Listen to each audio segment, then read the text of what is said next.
Salam persaudaraan dari Bukit Sandar Matahari Nadalaro. Kami menyapamu semua dalam senandung ucap salam dalam Sang Sabda. Bacaan Injil dan Renungan hari ini, edisi 7 Desember 2024, Sabtu, Pekan Advent pertama. Disusun dan dibawakan oleh Frater Kanis Bauk SVD. Selamat mendengarkan.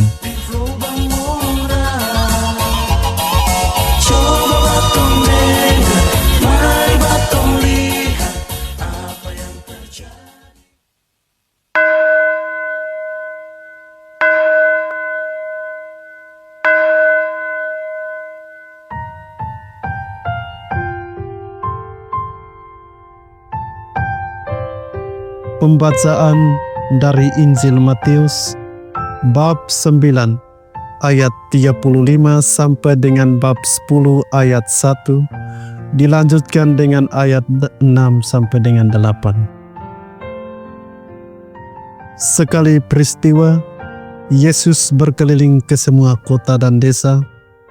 Ia mengajar dalam rumah-rumah ibadat dan mewartakan Injil Kerajaan Surga, serta melenyapkan segala penyakit dan kelemahan.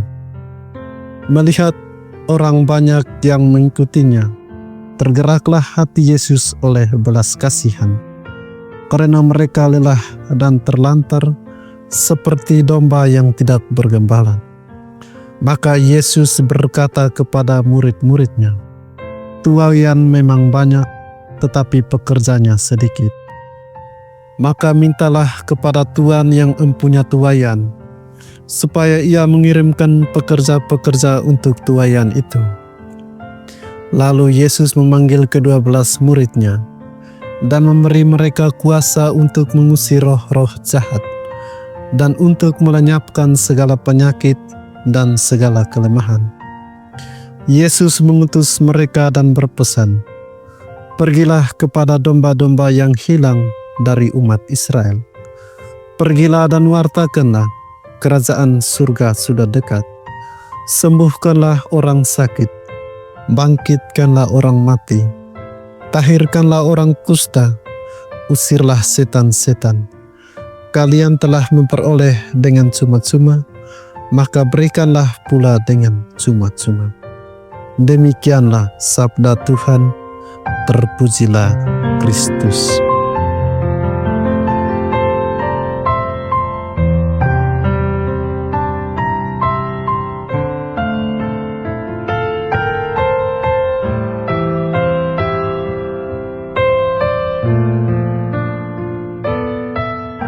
Pergilah dan wartakanlah, kerajaan surga sudah dekat. Bapak, Ibu, saudara-saudari yang terkasih dalam Tuhan. Dalam bacaan Injil hari ini, kita akan diperhadapkan pada dua posisi, yakni orang banyak dan para murid. Orang banyak sebagaimana yang dilukiskan dalam kisah Injil hari ini adalah kumpulan orang-orang yang lemah dan letih lesu. Mereka diumpamakan seperti domba tanpa gembala, karena tidak ada yang menuntun dan memperhatikan mereka. Lebih jauh, penginjil Matius mengumpamakan mereka sebagai domba-domba yang hilang. Domba tanpa gembala dan domba yang hilang sesungguhnya mau menunjukkan kepada kita tentang suatu perjalanan yang tanpa arah dan tanpa tujuan yang pasti. Posisi ini dapat dikelompokkan ke dalam kumpulan manusia atau domba-domba yang tersesat, terasing dari kumpulan domba yang lain, atau terasing dari manusia yang lain. Mereka terlempar dari jalan yang sebenarnya, yakni jalan kebenaran dari Tuhan sendiri. Mereka yang tersesat, terasing, atau terlempar dari yang lain, bisa saja mereka yang tidak mau mendengarkan ajaran Tuhan dan tidak mau mengandalkan kuasa Tuhan. Dalam hal ini, mereka adalah orang-orang yang bertindak sesuka hati, seperti melakukan perbuatan jahat terhadap sesama, berbuat dosa, dan melakukan perbuatan-perbuatan serupa yang melanggar hukum Allah. Sikap dan perbuatan inilah yang dapat memungkinkan mereka untuk keluar dari lingkaran atau kelompok domba yang lain, lantas memilih jalan yang lain. Mereka yang keluar dan memilih jalan lain, pada akhirnya tersesat dan bergerak atau berjalan tanpa seorang gembala.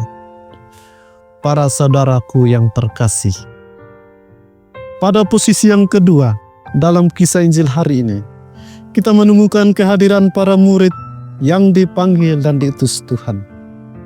Para murid di sini merupakan utusan yang datang dari Tuhan untuk menyelamatkan domba yang hilang dan tersesat. Karena itu, mereka dipenuhi dengan kuasa Tuhan, menyembuhkan, membangkitkan dan mengusir roh jahat. Penginjil Matius melukiskan para murid sebagai rasul yang diutus Tuhan. Sebagai rasul, yang pasti bahwa mereka semua termasuk pelayan Allah yang setia. Mereka selalu percaya akan penyelenggaraan kasih Allah. Mereka tidak menarik diri dari lingkaran gembala, tetapi selalu bersama dengan sang gembala, sambil berbuat baik kepada orang lain. Untuk itulah, Tuhan memanggil mereka, memberi kuasa kepada mereka untuk mengusir roh jahat, membangkitkan orang mati, dan menyelamatkan yang hilang, agar yang hilang dan tersesat kembali kepada Tuhan. Saudara-saudariku yang terkasih, para murid pada posisi ini dilihat sebagai utusan yang datang untuk membawa pengharapan baru bagi manusia yang tersesat dan hilang. Para murid melambangkan tanda hadirnya belas kasih Allah dan cinta yang tak terbatas. Cinta dan harapan ini Ia berikan kepada manusia tanpa membuat perbandingan terhadap orang benar dan orang berdosa. Seperti yang dilukiskan oleh penginjil Matius hari ini, bahwa cinta dan harapan itu diberikan kepada semua orang, terkhusus bagi para domba yang hilang dan tanpa gembala. Sehingga mereka semua boleh menikmati keselamatan dari Allah, kemudian kembali kepada jalan Tuhan. Para saudara dan saudariku yang terkasih, dalam konteks kehidupan, kita sering menarik diri dari jalan Tuhan, ajaran dan kuasa Tuhan, lantas memilih untuk berjalan sendiri, tanpa mendengarkan dan mengandalkan kuasa Allah. Pilihan bebas ini membuat kita percaya pada kemampuan diri sendiri dan mengabaikan kebaikan yang datang dari Tuhan. Sehingga kita sering melakukan kejahatan, berbuat dosa dan sebagainya. Ketika kita mulai masuk ke dalam lingkaran kejahatan dan dosa ini, maka kita akan tersesat, terlempar, dan terasing dari Tuhan. Situasi keterasingan inilah yang disebut penginjil Matius sebagai domba yang tersesat, atau domba tanpa gembala dan domba yang hilang. Namun demikian, Tuhan masih peduli dan berbaik hati untuk menyelamatkan domba-dombanya. Tuhan masih peduli terhadap manusianya yang berbuat dosa. Karena itulah Tuhan mengutus murid-Nya untuk membawa pengharapan baru dan belas kasih dari Allah yang tak terbatas, yakni cinta tanpa membanding-bandingkan. Asalkan manusia mau membuka hati bagi Tuhan, percaya kepadanya, dan mau berbalik kepada Tuhan sambil berbuat baik.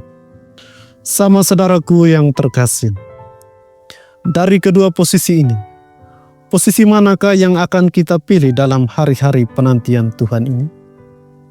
Tergabung menjadi banyak orang yang tersesat, atau menjadi seperti para murid yang setia dan membawa kabar baik bagi banyak orang? Semoga kita tidak salah melangkah di tengah penantian Sang Emmanuel ini. Tuhan memberkati kita semua.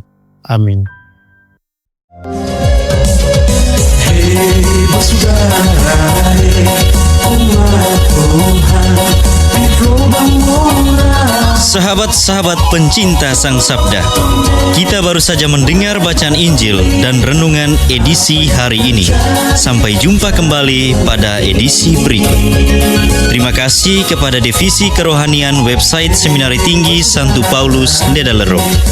Semoga Sang Sabda menjiwai seluruh pengalaman hidup kita hari ini. Tuhan memberkati kita sekalian. Amin. Dalam satu hati, di dalam kasih Yesus.